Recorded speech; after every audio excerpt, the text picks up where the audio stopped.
Jina la Bwana libarikiwe. Tunashukuru tena kukutanana ili tuzungumuze pamoja maneno ya Mungu yanayohusu Pasaka. Hapa tuko tunazungumuzia Pasaka ya Golgotha,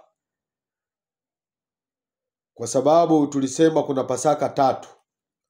Tulisema Pasaka ya Wayahudi ambayo ni Pasaka ilifanyika katika Agano la Kale.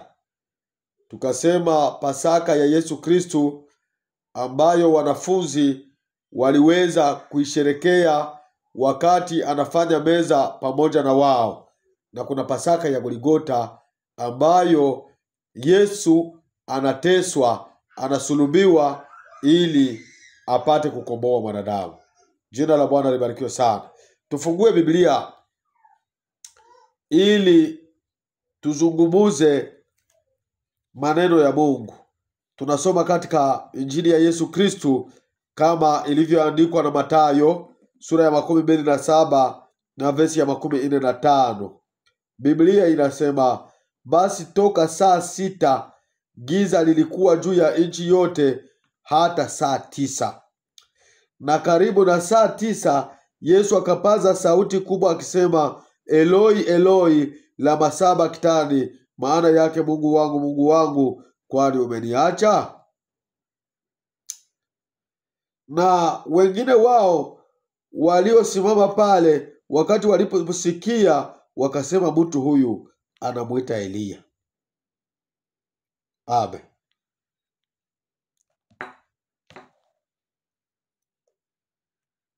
Tulisema jana maneno 7 Yesu aliyoyasema kwa msalaba.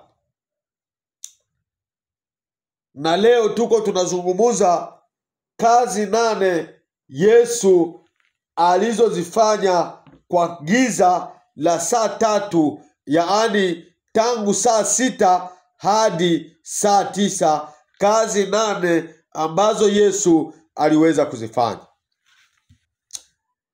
Na katika giza la saa 3, tangu saa 9 hadi saa 9, ndimo munasiri ya ukombozi wa watu walio hai, watu waliokufa na wale watakaokufa. Ni katika saa hizo ndimo munakuwa siri kubwa ya ukombozi wa wale watu walio hai, watu waliokufa na wale watakaokufa.